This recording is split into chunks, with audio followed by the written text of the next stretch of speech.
Halo teman-teman, apa kabar?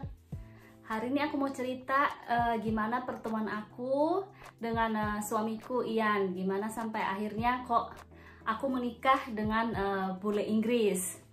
Jadi aku tuh asalnya sebenarnya dari Sulawesi Tengah, tapi aku pindah ke Jakarta untuk bekerja.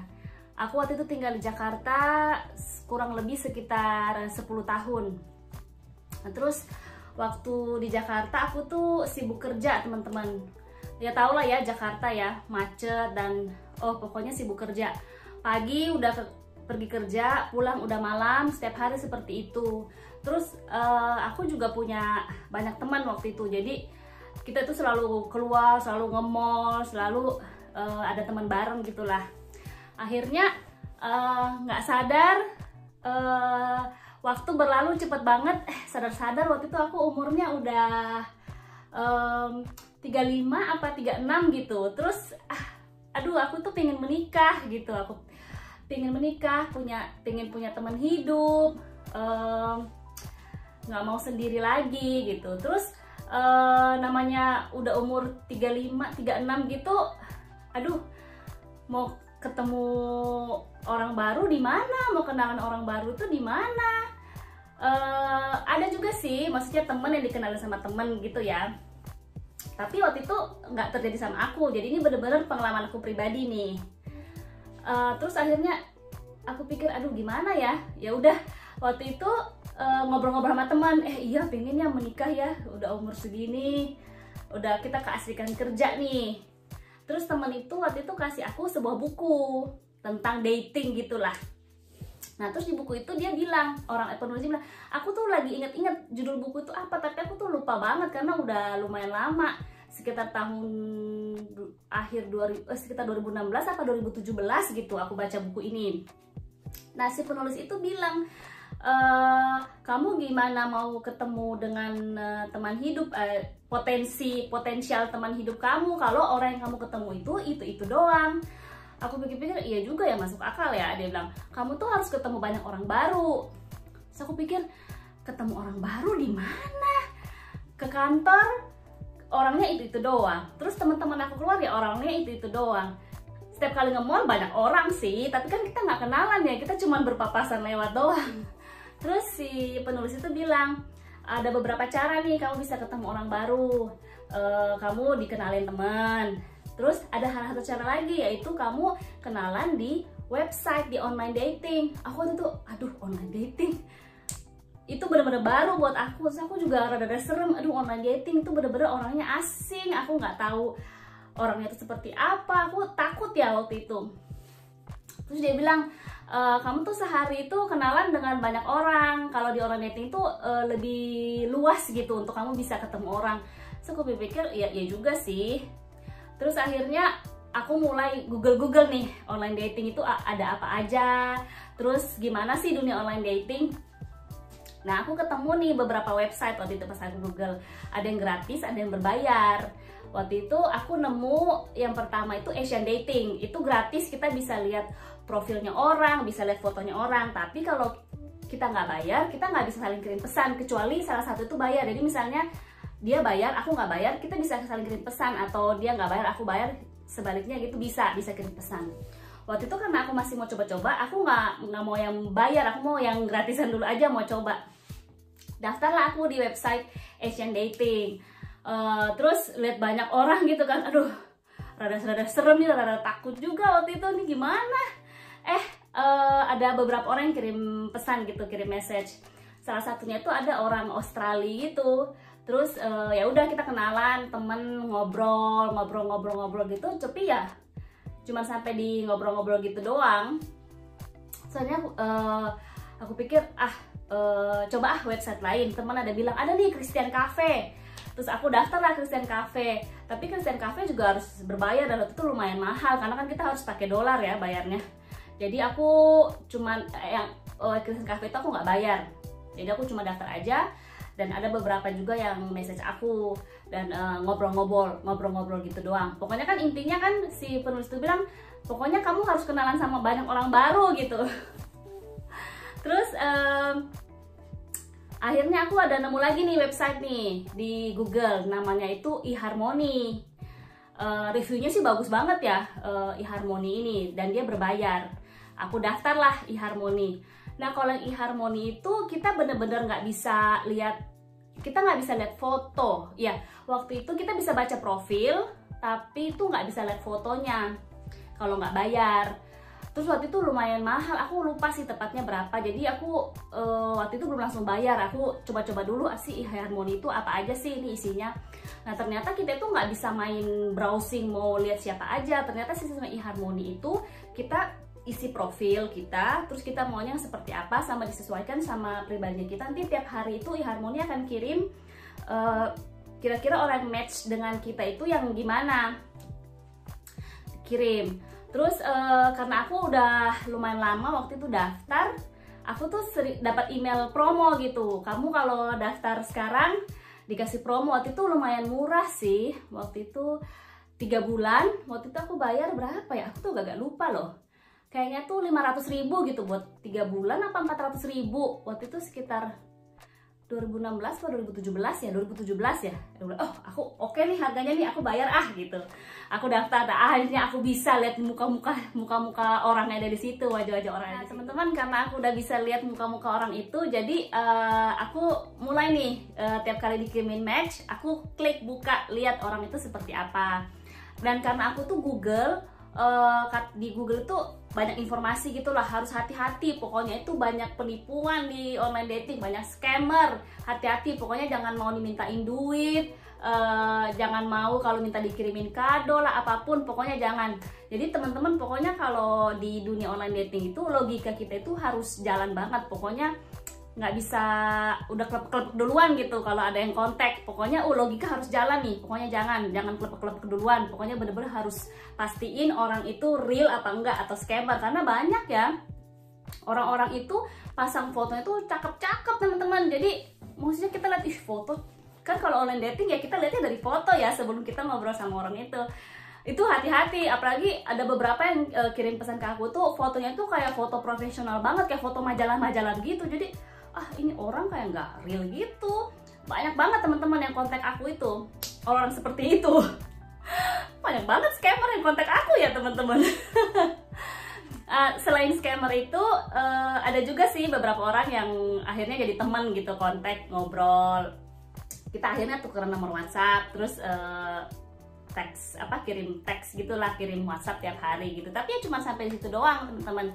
Waktu itu aku mulai daftar online dating itu akhir 2016. Waktu itu lumayan lama juga ya aku di dunia online dating, nggak langsung ketemu. Ada sih temen yang baru daftar 2 minggu langsung ketemu. Aduh, itu dia beruntung banget. Maksudnya jalan tiap orang beda-beda, timingnya orang beda-beda. Pokoknya kita nggak bisa selalu bandingin diri kita sama orang lain ya, karena perjalanan tiap orang itu beda. Tapi pokoknya waktu itu aku nggak menyerah lah ceritanya. Karena aku mau ketemu pasangan hidup, aku tuh pengen menikah. Jadi sambil dibawa santai aja, jangan dibawa stres, pokoknya nikmati aja. Kan toh aku punya teman-teman jalan gitu. Jadi ya aku juga menikmati hidup aku nggak mau stres, aduh kapan aku menikah, aduh kapan aku ketemu. Enggak lah, aku pokoknya waktu itu coba bikin relax gitu. Karena kebetulan beberapa teman juga seperti itu, jadi kita tuh saling curhat gitu. Pada daftar juga kita, aku sama teman-teman gitu saling curhat, saling menguatkan gitulah. Ayo yang sabar ya, yang sabar gitu.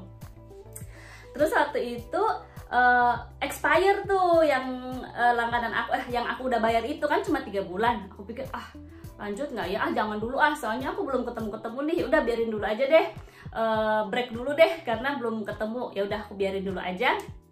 Sambil aku kan tetap ada kan di website lain itu. Ya udah kenalan, ngobrol-ngobrol. Tapi ya gitu teman-teman, mereka itu cuman ajak ngobrol gitu doang. Karena memang ya seperti kita dikenalin langsung sama temen, dunia online dating juga seperti itu. Belum tentu kita ngobrol kita tuh langsung cocok. Jadi bener juga sih penulis itu bilang, dengan seperti itu kita mulai kenalan banyak orang gitu, dan nanti bakal ketemu nih yang cocok sama kita itu, yang nyambung gitu ngomongnya itu yang mana gitu. Terus waktu itu aku dapat promo lagi nih, dikirimin nih email nih sama eHarmony, ayo daftar lagi, ayo subscribe lagi, bayar, dapat promo lagi. Ya udah, akhirnya aku ya udah bayar lagi deh, masuk lagi deh ke online dating gitu.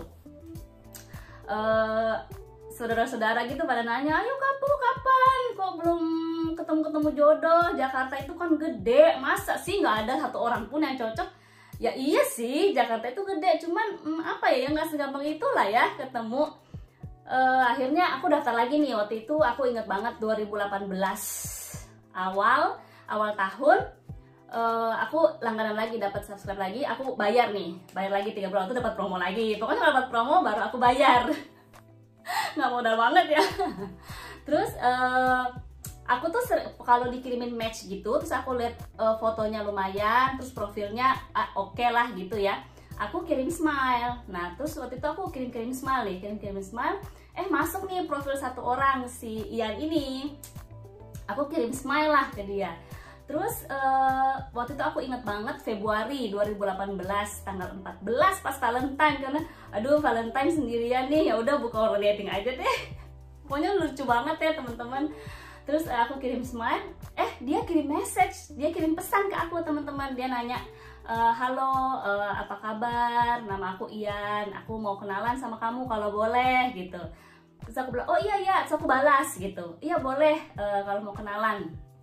Udah kita ngobrol-ngobrol lah, waktu itu ngobrol. Akhirnya ngobrol beberapa hari gitu di pesan di eHarmony ya. Waktu itu kita belum tukeran nomor. Terus dia bilang, mau nggak kita tukeran nomor, jadi biar bisa ngobrol lebih bebas lagi. Aku bilang, oh iya boleh nih, aku kasih nomor WhatsApp. Nah sejak awal kenalan itu, mulai dia kirim pesan ke aku itu, jadi aku yang memang kirim smile pertama, dan dia selalu bangga-banggain, oh ya aku yang duluan kontak dia. Aku udah ya aku kontak kamu duluan, tapi dia yang kirim pesan duluan ke aku gitu. Kita setiap malam gitu, karena kan beda waktu ya teman-teman. Kita di Inggris ini, Jakarta itu lebih duluan 6 jam daripada di Inggris. Jadi kita itu setiap hari teman-teman, waktu itu masih WhatsAppan. Kita belum pernah voice call, teleponan atau video call. Kayaknya itu 5 hari pertama apa 10 hari pertama deh, itu kita cuman chatting, cuman ngobrol WhatsApp aja, teks. Terus nah yang aku Google itu, kalau scammer itu mereka itu nggak akan pernah mau video call teman-teman, karena kan muka sama fotonya beda. Jadi kalau mau bener-bener yakin orang itu bener, kamu tuh harus video call sama dia, biar lihat mukanya orang itu bener nggak sesuai foto gitu. Terus aku tanya lah ke dia, kamu mau nggak video call gitu, kita ngobrol. Terus dia bilang, oh iya boleh, mau, tapi dia bilang besok bisa, tapi aku besok ada meeting, jadi nyampe rumah itu kayaknya jam 6 sore di Inggris, berarti di Jakarta jam 12 malam ya. Aku bilang, iya nggak apa-apa, nanti aku tunggu gitu. Karena aku pikir daripada ngobrol kelamaan terus ternyata scammer, ngapain, mending aku dari sekarang udah tahu nih orang bener apa enggak gitu. Terus bener nih teman-teman, waktu itu kita video call tengah malam, waktu itu di Jakarta, di sini masih sore. Kita video call, kita ngobrol gitu, nyambung gitulah ngobrolnya, nyambung, cocok. Ya udah, tiap hari kita tuh ada aja yang diobrolin, dia cerita apa aja yang dia kerjain hari ini, di kantor gimana, di rumah gimana, dia ceritalah keluarganya dia gimana, terus aku cerita juga keluarga aku gimana. Terus dia bilang aku tertarik untuk kenal kamu lebih jauh, kayaknya aku suka kamu nih, kepribadianmu nih. Terus aku bilang, oh iya boleh, ya aku juga tertarik mau kenal kamu. Terus aku bilang, tapi aku tuh jauh di Indonesia. Aku tanya, kamu udah pernah belum ke Asia? Terus dia bilang dia belum pernah. Dia bilang dia belum pernah ke Asia, dia cuma pernah ke daerah Eropa. Aku bilang, oh gitu. Terus aku bilang, kalau misalnya satu hari nanti nih, misalnya kita cocok gitu, semakin lama kenalan, kamu kira-kira bisa nggak ke Asia gitu kalau kita mau ketemuan gitu. Karena waktu itu aku takut kalau aku mau ke Inggris sendirian. Terus dia bilang, oh iya bisa, aku bisa datang ketemu kamu, aku bisa datang pas libur summer. Waktu itu kita kan kenalan Februari, terus waktu itu ngobrolin mengenai kunjungan itu sekitar bulan Maret ya, awal Maret kayaknya, apa Maret, pokoknya sekitar Maret gitulah. Nah aku bisa datang liburan summer. Terus namanya kita di Indonesia kita nggak ada summer-summeran gitu, pokoknya sepanjang tahun kan sama. Terus aku bilang, summer kamu itu kapan? Terus dia bilang, summer aku tuh Juli, aku bisa datang ketemu kamu bulan Juli kalau kamu mau. Aku bilang, oh gitu. Waduh, aku pikir, orang ini serius nih gitu, mau datang ketemu aku. Oh iya ya boleh, bulan Juli ya. Terus teman-teman, aku kaget banget. Dia beli tiket teman-teman. Aku yang udah beli tiket ke Jakarta waktu itu. Aku bilang, aduh ini orang bener-bener serius nih. Dan memang kebetulan waktu itu kita ngobrolnya cocok ya teman-teman. Dan waktu itu Ian setiap hari pokoknya kontak aku, kita selalu video call setiap hari, setiap malam. Jadi aku waktu itu setiap malam tuh begadang teman-teman, karena kan dia pulang kantor jam 5-an gitu, dia kan harus masak, harus bersihin rumah gitu kan. Jadi sambil masak gitu kita sambil video call. Aku kadang-kadang tuh udah ngantuk-ngantuk karena udah tengah malam, besok mau kerja, aduh. Tapi ya udahlah, dijalanin dulu aja, namanya demi masa depan kan.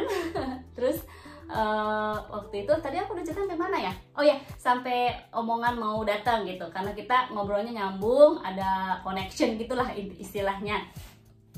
Aku bilang ya udah ya kalau kamu mau datang. Dia beli tiket. Oh ya, ceritanya sampai dia udah beli tiket.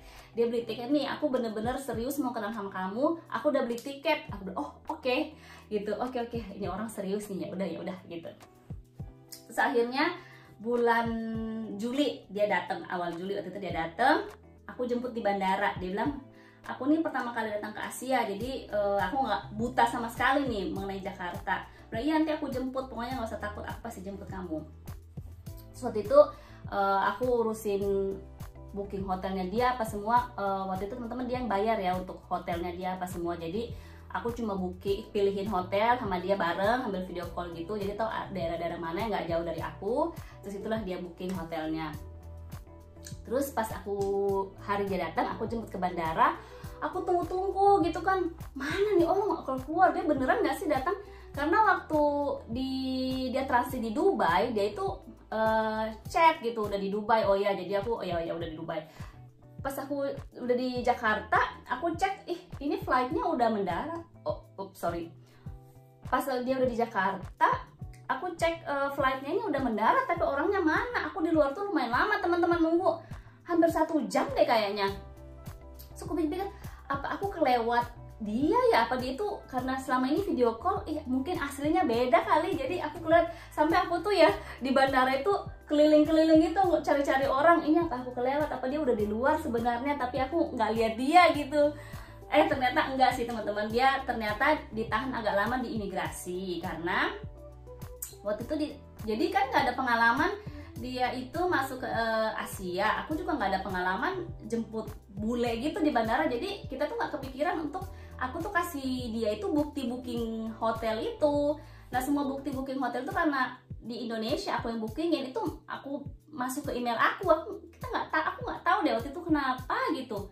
Oh, aku ada di email dia waktu itu hotelnya itu, tapi dia itu nggak dapat wifi pas di bandara teman-teman.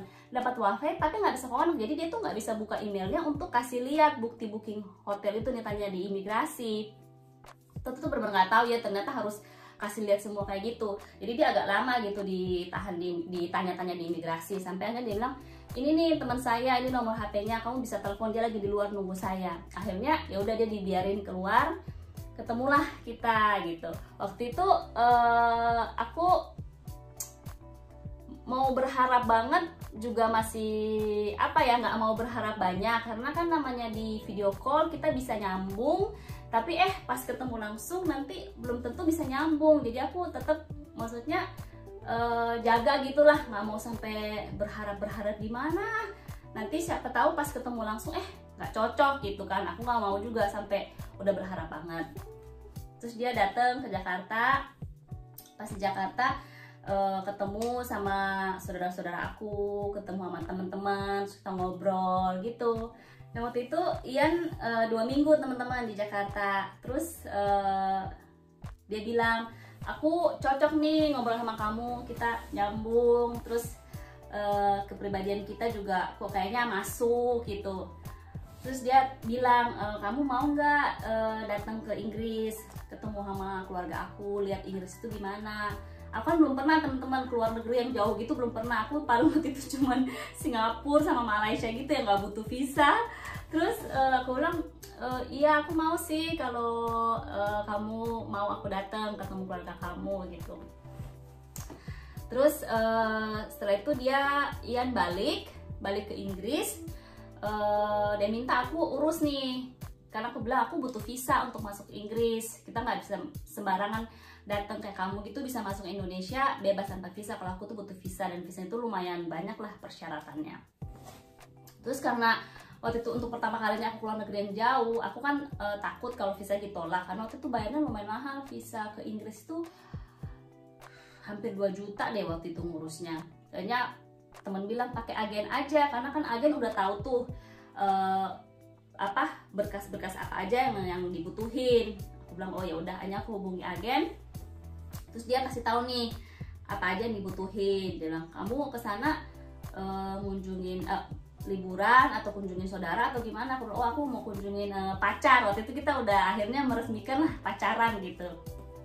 Oh dia kirim surat undangan aja gitu. Terus waktu itu ya udah aku kasih tahu Ian kirim surat undangan. Terus singkat cerita prosesnya aku dapat nih visanya. Aku tuh kaget juga sih, karena kan nggak pernah keluar negeri yang jauh-jauh gimana. Tapi waktu itu Ian itu bener-bener mau aku datang. Jadi dia kayak kirim detail mengenai dia gitu, kerja di mana, alamat rumahnya di mana, sebagai penjamin bahwa aku pasti akan balik ke Indonesia, nggak akan tinggal ilegal gitu di Inggris. Dapat visanya. Akhirnya aku berangkat ke Inggris waktu itu bulan September. Dan waktu itu dia so sweet banget. Dia bilang September itu udah agak dingin di sini, kamu mungkin nggak biasa, karena kan kita biasa di Jakarta selalu 30 Celcius ya, selalu panas ya. Ini nih aku kasih kamu website, kamu cari coat jaket mana yang kamu suka, nanti aku beliin di sini ukurannya kamu, terus nanti aku bawa di bandara, jadi kamu bisa langsung pakai jaket itu. Aku pikir ini orang so sweet banget gitu ya, mikirin banget aku. Sudah, aku udah pilih jaketnya, dia udah beli. Bener, aku waktu itu ke bandara yang di London, Gatwick kalau nggak salah, bandara yang Gatwick. Dia jemput udah dengan jaket gitu, aku langsung dikasih jaket. Aduh, aku bilang makasih banget gitu.